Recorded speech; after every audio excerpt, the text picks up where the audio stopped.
عمر کی ایک دہلیز پر پہنچنے کے بعد ہر انسان اپنے لیے ایک ساتھی تلاشنے لگتا ہے، لیکن کئی بار جب یہ تلاش لمبی ہوتی جاتی ہے تو اپنے لیے صحیح اور غلط ساتھی تلاش کرنے کی نظر بھی دھندلی پڑ جاتی ہے۔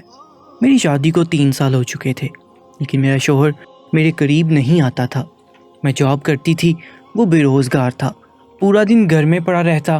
اب مجھے بچے کی شدید خواہش تھی۔ عجیب بات یہ تھی کہ جب گھر آتی تو مجھے اپنے بستر پر کسی عورت کے بال پڑے ہوئے ملتے۔ شوہر سے پوچھتی تو کہتا مجھے نہیں معلوم۔ اس دن میں نہانے کے لیے واش روم گئی تو سامنے ایسی چیز نظر آ گئی جو کسی عورت کی۔ میں اپنے بستر پر لیٹی کب سے 2 بجنے کا انتظار کر رہی تھی۔ ابھی صرف 12 بجے تھے، ندیم سو چکا تھا اور میں چاہتی تھی کہ آس پڑوس کے بھی سب لوگ گہری نیند سو جائیں۔ یہی وقت تھا جب میں گھر سے باہر نکل سکتی تھی۔ ویسے بھی یہاں کے لوگ جلدی سو جایا کرتے تھے۔ میں نے آج سوچ لیا تھا کہ کسی نہ کسی طرح یہاں سے نکلنا ہے۔ میرا شوہر ندیم تو 10 بجے ہی سو گیا تھا۔ میں نے ہلکے سے گردن موڑ کر اس کی جانب دیکھا۔ وہ اپنے بستر پر گہری نیند سو رہا تھا۔ اسے اس طرح بے فکری سے سوتا دیکھ کر میرا دل تڑپ اٹھا تھا۔ جس انسان کے لیے میں نے اتنا بڑا قدم اٹھایا تھا، اسے ذرا بھی پرواہ نہ تھی کہ مجھ پر اس وقت کیا بیت رہی تھی۔ میرا دل خون کے آنسو روتا تھا جب ندیم کو اس طرح خود سے بے پرواہ دیکھا کرتی تھی۔ نہ جانے کس بات کی سزا دے رہا تھا وہ مجھ کو، مگر آج میں خاموش بیٹھنے والی نہیں تھی۔ بس اب اس پل کا انتظار کر رہی تھی جب مجھے یہاں سے نکلنا تھا۔ میں بار بار وقت دیکھے جا رہی تھی۔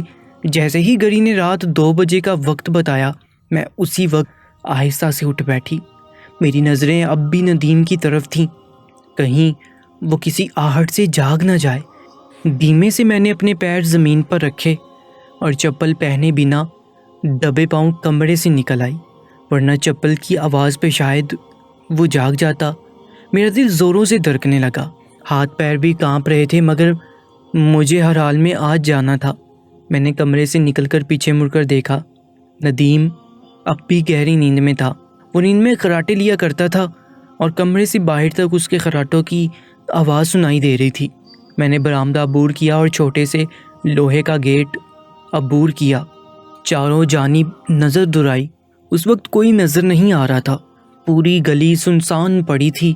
میں جلدی جلدی قدم اٹھاتی ناک کی سیدھ پہ چلتی جا رہی تھی۔ کبھی کبھی خوف کے مارے پیچھے مڑ کر دیکھ لیا کرتی کہ کہیں کوئی میرے پیچھے تو نہیں آ رہا، مگر وہاں کوئی بھی نہ تھا۔ پورا محلہ میٹھی نیند کے مزے لے رہا تھا، جبکہ میں ہی نصیب و جلی تھی جس کو رات کے اس پہر چوروں کی طرح نکلنا پڑا تھا۔ عورت کی بھی کیا کہانی ہے، اگر وہ اس وقت گھر سے نکلے تو بدذات بے حیا کہلاتی ہے، جبکہ مرد اگر اس وقت گھر سے نکلے تو اس کے کردار پہ کوئی سوال نہیں اٹھایا کرتا۔ مگر آج مجھے کوئی بھی خوف وہاں جانے سے روک نہیں پا رہا تھا۔ میری اندر کی عورت جاگ چکی تھی۔ میں بہت تیز قدم اٹھا رہی تھی تاکہ جلد از جلد وہاں پہنچ سکوں۔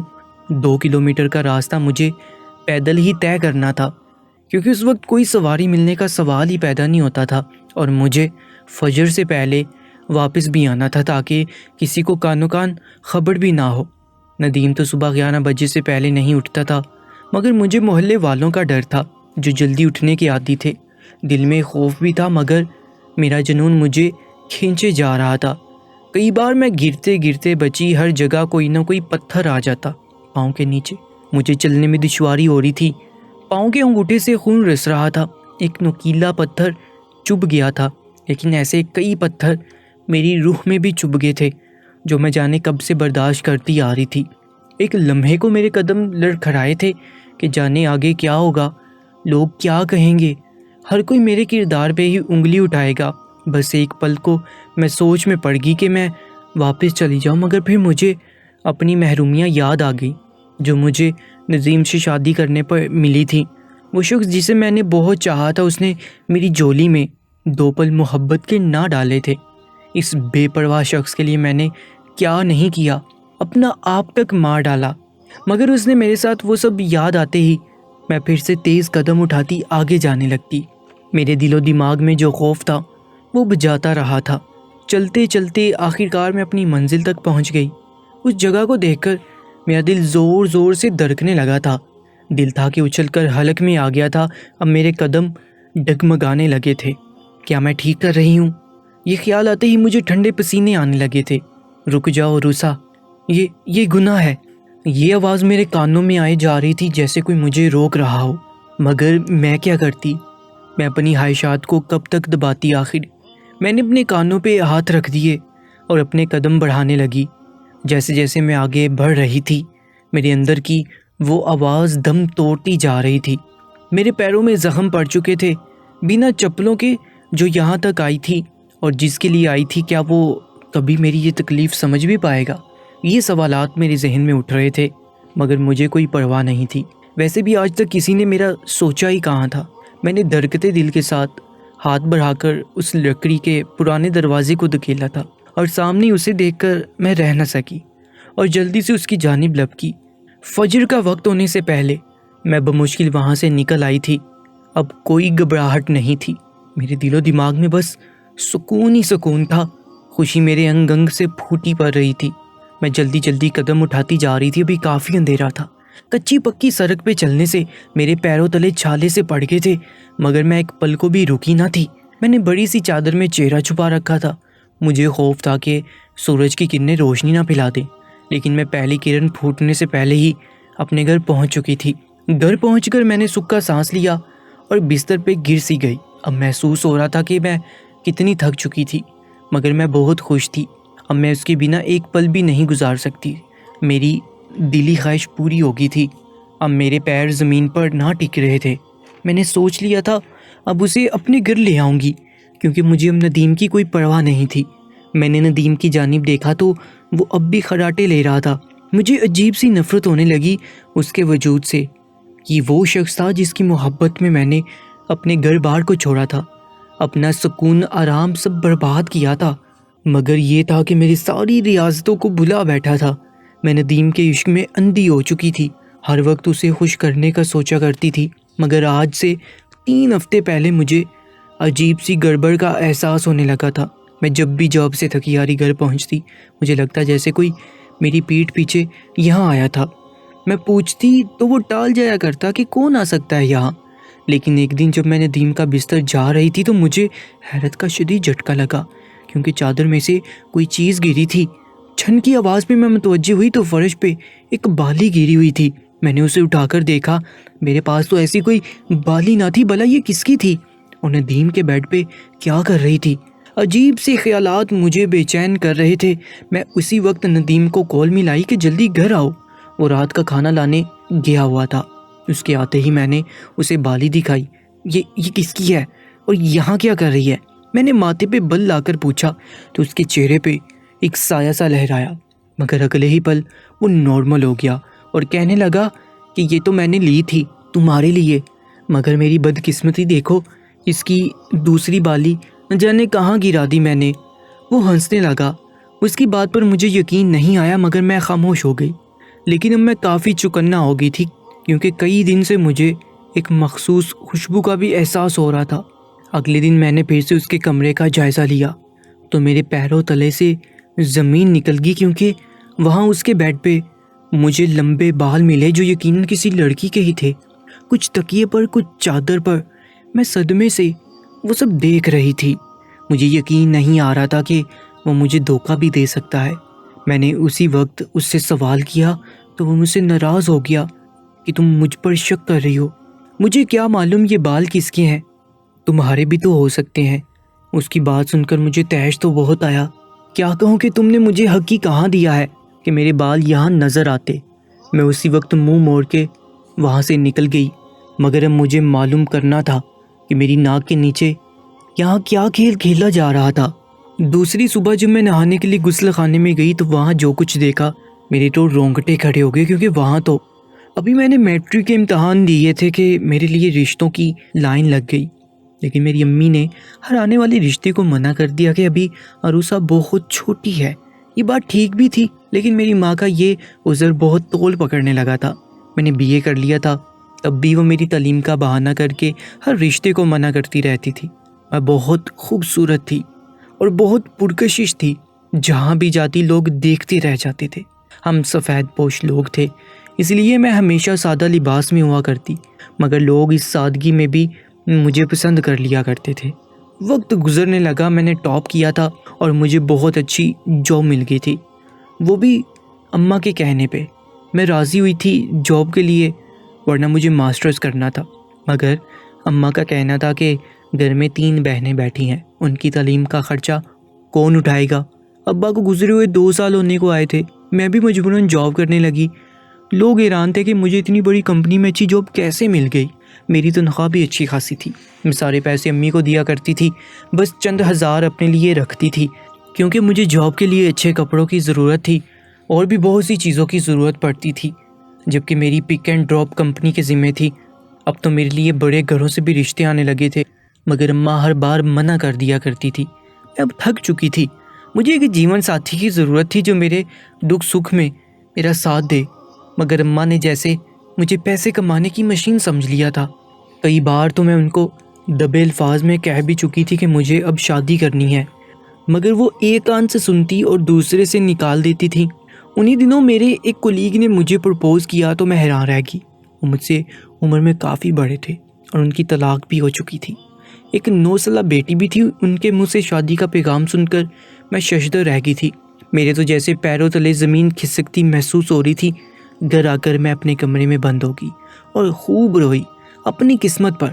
کل تک اچھے خاصے خوش شکل نوجوانوں کے رشتے آیا کرتے تھے، اور اب اماں کی بے حسی کی وجہ سے وہ دیر عمر لوگ مجھ سے شادی کے خواہاں تھے۔ مجھے اتنی تکلیف ہو رہی تھی، میری اپنی ماں کو کوئی احساس نہیں تھا کہ میری عمر نکلنے لگی ہے، مگر ان کو صرف اور صرف پیسے سے مطلب تھا۔ ان کا کہنا تھا کہ لوگ مجھ سے اس لیے شادی کرنا چاہتے ہیں کیونکہ میں ایک بہت اچھی پوسٹ پہ ہوں، اور اب تو میری پروموشن بھی ہو گئی تھی۔ ہم نے گھر کو بہت اچھے سے بنوایا تھا، رنگ و روگن کروایا، اوپر 2 کمرے ڈلوا دیے تھے تاکہ اوپر والا حصہ کرائے پہ دے سکیں۔ یہ سب میری انتھک محنت کا نتیجہ تھا، مگر افسوس اس سب میں مجھے کوئی خوشی اور سکون حاصل نہیں ہو رہا تھا۔ مجھے تو بس ایک ایسا انسان چاہیے تھا جو میرے ناز نخرے اٹھانے اور میرا خیال رکھے۔ اب تو میری مانگ میں کافی سفید بال بھی آ گئے تھے جنہیں میں کلر کر کے چھپا دیا کرتی تھی۔ میں سمجھ چکی تھی کہ اماں میری شادی کبھی ہونے نہیں دے گی۔ ایک دن جب میں نے ان کو کہا کہ آج کچھ لوگ آ رہے ہیں رشتے کے لیے، تو وہ کافی آگ بگولا ہو گئی۔ مجھ پر کہ تم سے جوانی سنبھل نہیں رہی کہ خود ہی رشتے والوں کو بلوا بھیجا ہے۔ ان کے منہ سے یہ سب سن کر بہت تکلیف ہوئی، مگر میں سہ گئی۔ مجھے اب ہر صورت میں نکاح کرنا تھا۔ یہ رشتہ میری سہیلی سویرا نے بتایا تھا، جو بخیر سے 4 بچوں کی ماں تھی۔ اس کا دیور جو کہ رنڈوا تھا، اس کا رشتہ بتایا تھا، اولاد کوئی نہیں تھی، 1 سال پہلے بیوی کا انتقال ہو گیا تھا۔ سویرا نے سمجھایا تھا کہ اب کسی کمارے لڑکے کے خواب دیکھنا بند کر دو، اور جو اس کا دیور ہے اسی سے نکاح کر لو، اور بہت اچھا انسان ہے اور کماتا بھی اچھا ہے، اس کا بزنس چل رہا ہے۔ تبھی میں نے ان لوگوں کو بلوایا تھا، مگر ان کے آتے ہی اماں نے ان کی خوب بے عزتی کر ڈالی۔ انہوں نے کہا کہ تم لوگ صرف اس لیے عروسہ کے پیچھے پڑے ہو کہ یہ بہت اچھی پوسٹ پہ فائز ہے، اور میں ہرگز کسی لالچی انسان کو اپنی بیٹی نہیں دوں گی۔ ایسی باتیں سن کر بھلا کون شریف انسان برداشت کر سکتا تھا؟ وہ لوگ بھی غصے میں آ کر وہاں سے چل دیے۔ اس رات میں اماں کے سامنے کھڑی ہو گئی تھی۔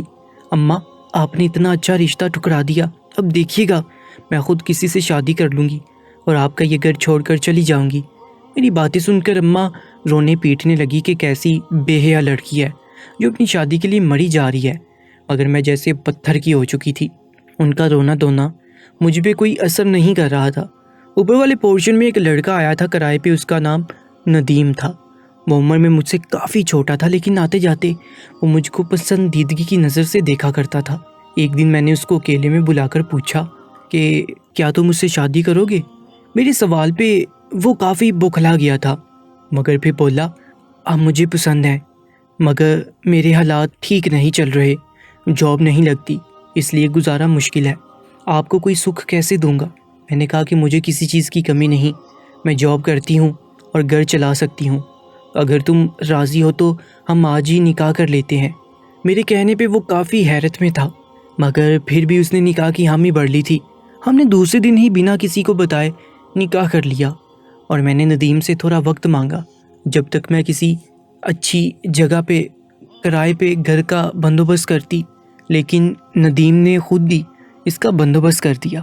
میں نے اپنا سامان پیک کیا اور اماں سے کہا کہ مجھے جاب کے سلسلے میں دوسرے شہر جانا پڑ رہا ہے۔ کچھ دن کے لیے اماں کو کوئی اعتراض نہ تھا۔ مجھے سخت افسوس ہوا کہ انہوں نے ایک بار بھی پریشانی کا اظہار نہیں کیا کہ تم اکیلی کیسے جاؤ گی وغیرہ وغیرہ۔ ان کو بس اطمینان تھا کہ مجھے دوسرے شہر جانے کے بھی ایکسٹرا پیسے ملیں گے۔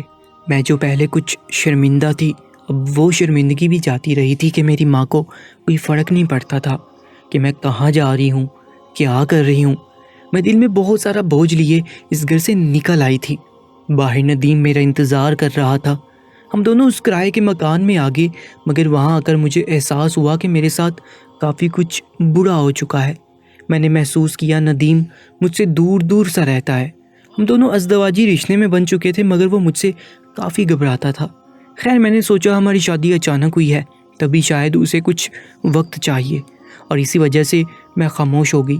لیکن مجھے وہ بہت پسند تھا۔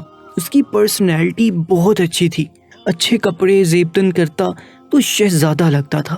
میں اس کے ساتھ باہر جاتی تو لوگ ہمیں رشک بڑی نگاہوں سے دیکھا کرتے اور مجھے فخر محسوس ہوتا۔ میں نے اسے بہت ساری شاپنگ کروائی تھی اور میں نے گھر کے لیے کافی سامان بھی لیا تھا۔ ایک ہفتے بعد میں نے اماں کو کھول کر کے بتایا کہ میں نے شادی کر لی ہے اور یہ کہ وہ مجھے معاف کر دیں۔ اب بھی میں ان کو خرچہ دیا کروں گی، مگر پہلے جتنا نہیں، کیونکہ اب میرا اپنا بھی گھر تھا اور خرچے تھے۔ میری بات سنتے ہی اماں فون پہ ہی چیخنے چلانے لگی تھی۔ انہوں نے مجھے کئی بد دعائیں دے ڈالیں۔ میں خاموش سے دل پہ پتھر رکھ کر سنتی رہی۔ مجھے ان سے یہی امید تھی۔ میں نے اپنے کولیگز کو بھی اپنے گھر دعوت پہ بلایا تھا تاکہ سب کو علم ہو جائے۔ کچھ لوگ مجھ پہ طنز بھی کر رہے تھے کہ اپنے سے کافی چھوٹے لڑکے سے شادی کی تھی، مگر مجھے اب کسی کی پرواہ نہ تھی۔ ندیم کے پاس کوئی جاب نہ تھی، اس لیے وہ گھر پہ ہی بیٹھا رہتا یا پھر باہر آوارہ گردی کے لیے نکل جایا کرتا۔ میں نے کافی عرصہ برداشت کیا۔ پھر ایک دن میں نے اسے کہا کہ آخر کب تک وہ اس طرح بیٹھا رہے گا۔ اس دن وہ مجھ سے ناراض ہو گیا اور مجھے کہا کہ اگر میں تم پہ بوجھ ہوں تو میں چلا جاتا ہوں یہاں سے۔ اس کی یہ بات سن کر میں تو دنگ رہ گئی تھی۔ آج سے پہلے اس نے کبھی مجھ سے اس طرح بات نہ کی تھی۔ میں کافی دیر تک بس وہیں کھڑی رہی اور وہ باہر نکل گیا۔ وہ مجھ سے محبت نہیں کرتا تھا، مگر میری عزت بہت کرتا تھا۔ ہر وقت میری جی حضوری میں لگا رہتا تھا، یہاں تک کہ مجھے پانی کے لیے بھی اٹھنے نہ دیتا تھا۔ اس کی یہ باتیں مجھے بہت پسند تھی۔ میرے سارے کام وہ کر دیا کرتا تھا بنا کہے، لیکن اب بھی ہم میں بہت دن والی دوری تھی، اور آج ندیم کے دور جانے کا سن کر میں کافی پریشان ہو گئی تھی۔ اس کے بنا میں کیسے رہوں گی؟ یہ خیال میرے دل پہ کوڑے برسانے لگا تھا۔ میں نے فیصلہ کر لیا تھا کہ آئندہ اسے کوئی باز پرست نہیں کروں گی۔ اگر اس نے مجھے چھوڑ دیا تو میں کہیں کی نہیں رہوں گی۔ پہلے ہی لوگ میرا مذاق اڑاتے تھے، ان لوگوں کو پھر سے موقع مل جائے گا۔ رات کو جب ندیم گھر آیا تو میں نے اسے معافی مانگی کہ میرا ہرگز وہ مطلب نہیں تھا۔ میری بات سن کر وہ بھی کافی شرمندہ ہوا اور کہا کہ اس وقت میں نہ جانے کیوں غصے میں آ گیا تھا۔ میں وعدہ کرتا ہوں کہ آپ کو چھوڑ کر کہیں نہیں جاؤں گا۔ اس کی بات سن کر میں خوشی سے جھوم اٹھی تھی۔ میں ہر وقت ندیم کو جیب خرچ دیا کرتی تھی تاکہ اسے مجھ سے مانگنا نہ پڑے، اور میں نے اس کا جیب خرچ بڑھا دیا تھا۔ مجھے خوف تھا کہ وہ مجھے چھوڑ کر نہ چلا جائے۔ ندیم کے گھر والے اسے ملنے کبھی نہ آئے تھے، بس کبھی کبھار وہی ملتان چلا جاتا تھا ان سے ملنے، لیکن جب بھی جاتا میں ان سب کے لیے تحفے تحائف بھیجا کرتی تھی۔ ندیم کراچی میں جاب ڈھونڈنے کی غرض سے ہی آیا تھا، مگر اب ایسا لگتا تھا کہ اسے جاب کی کوئی خواہش نہ تھی۔ اسے سب بیٹھے بٹھائے مل جو جایا کرتا تھا۔ ہمارا گھر چھوٹا سا تھا جہاں بس 2 کمرے تھے۔ ندیم زیادہ تر دوسرے کمرے میں سویا کرتا تھا، مگر جب میں نے کمرے میں اے سی لگوایا تب وہ میرے ہی کمرے میں نیچے گدا بچھا کر سو جاتا تھا۔ اس کے ہوتے ہوئے مجھے تحفظ کا احساس ہوتا تھا۔ گھر کا کرایہ مجھے کمپنی کی طرف سے ملنے لگا تھا۔ اب میں اماں کے پاس بہت کم رقم بیچ پاتی تھی، روز کوئی نہ کوئی نیا خرچہ نکل آتا تھا۔ اماں سے اب میری کوئی بات نہیں ہوتی تھی، میں بس ان کے گھر پیسے بھجوا دیا کرتی تھی۔ اماں کو میرے گھر کا ایڈریس بھی معلوم نہیں تھا۔ وقت گزرنے لگا اور میری شادی کو 3 سال ہو چکے تھے۔ اب میں اماں کے ساتھ ساتھ ندیم کے لیے پیسہ کمانے کی مشین بن چکی تھی۔ میری کولیگز جب پوچھتی کہ اب تک کوئی خوشخبری کیوں نہیں دی تو میں گڑبڑا جاتی۔ اب ان کو کیا بتاتی کہ اب تک ہم دونوں صرف نام کے شوہر بیوی تھے۔ لوگوں کا منہ تو بند کروا دیا کرتی تھی، مگر اب میرے اندر ماں بننے کی شدید خواہش نے جنم لے لیا تھا۔ مجھے احساس تھا کہ میرے پاس بہت کم وقت ہے، پھر تو میں ماں بھی نہ بن مگر میں کیا کر سکتی تھی، میرے لب سلے ہوئے تھے۔ ندیم ملتان گیا ہوا تھا اپنے والدین سے ملنے، اس کے بنا مجھے چین نہیں آتا تھا۔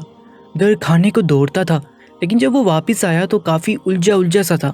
میں نے پوچھا کہ کیا بات ہے، تو وہ بولا کہ بس اماں کی طبیعت کچھ ٹھیک نہیں ہے اور وہ مجھ پر زور دے رہی ہے کہ میں ملتان واپس چلا جاؤں۔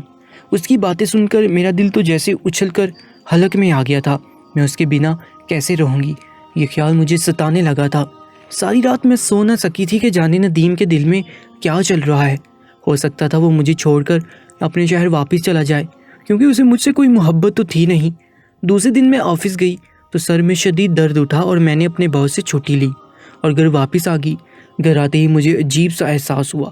ایک لیڈیز پرفیوم کی خوشبو پورے کمرے میں بکھری ہوئی تھی اور اسی دن میں نے جان لیا تھا کہ میرے گھر میں ندیم نہ جانے کس کے ساتھ رنگ رلیاں منا رہا تھا۔ لیکن جب میں نے اس دن غسل خانے میں میک اپ کا سامان دیکھا تو میرا شک یقین میں بدل گیا۔ اب شک کی کوئی گنجائش نہیں تھی۔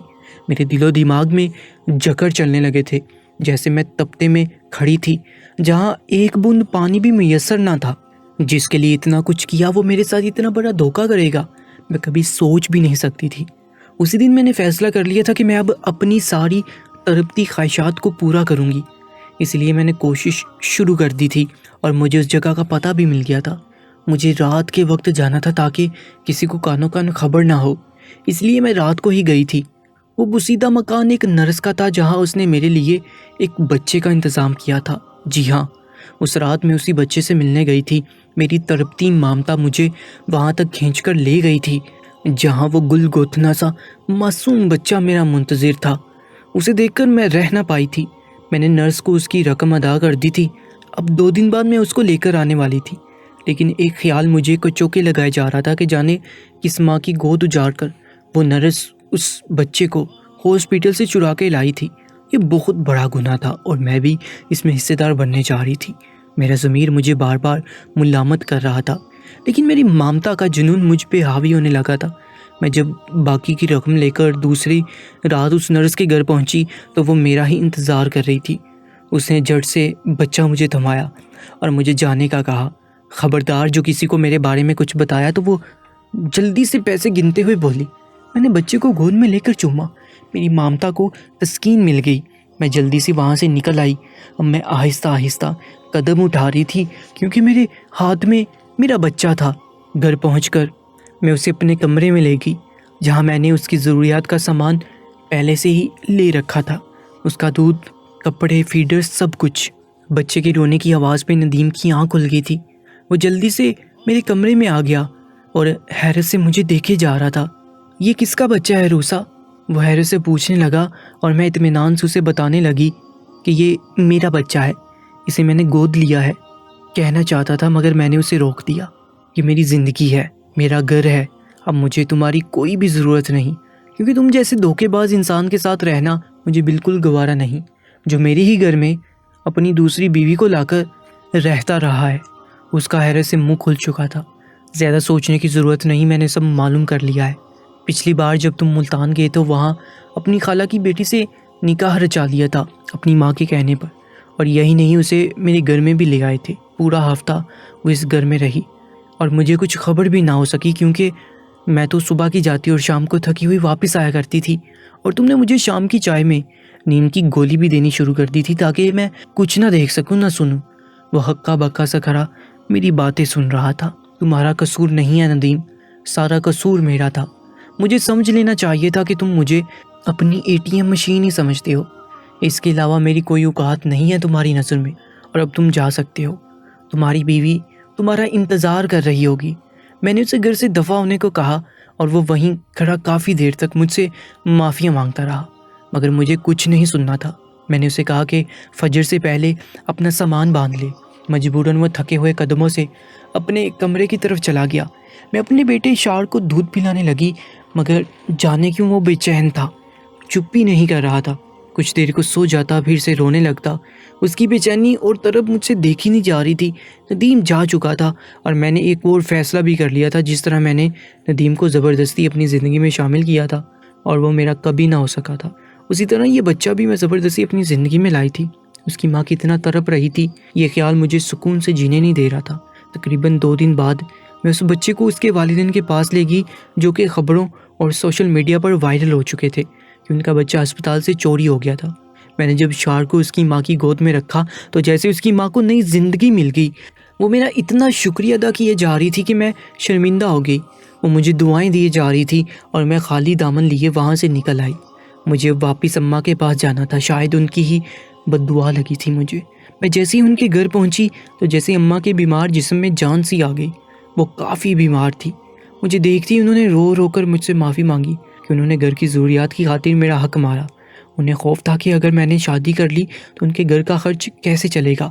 میں نے ان کا ہاتھ تھام لیا اور ان سے معافی مانگنی شروع کر دی۔ قصور میرا بھی تھا، میں بے حس ہو گئی تھی۔ اپنی خواہشات کی خاطر بیوہ ماں اور بہنوں کو دنیا کے رحم و کرم پر چھوڑ دیا تھا۔ کچھ ہی دن بعد ندیم نے مجھے طلاق بھجوا دی تھی اور اماں نے میری دوست کے دیور کو بلوا بھیج دیا تھا۔ بڑی حیرت کی بات تھی کہ وہ اب تک میرے انتظار میں بیٹھا تھا۔ میری دوست نے بتایا تھا کہ میں اسے بہت پسند آ گئی تھی جب سے وہ شادی سے منع کیا جا رہا تھا۔ ہمارا نکاح سادگی سے ہو گیا تھا اور حیدر میرا بہت خیال رکھتے، میرے ناز ایسے اٹھاتے جیسے ان کی پہلی شادی ہو۔ میں ان کے ساتھ بہت خوش تھی۔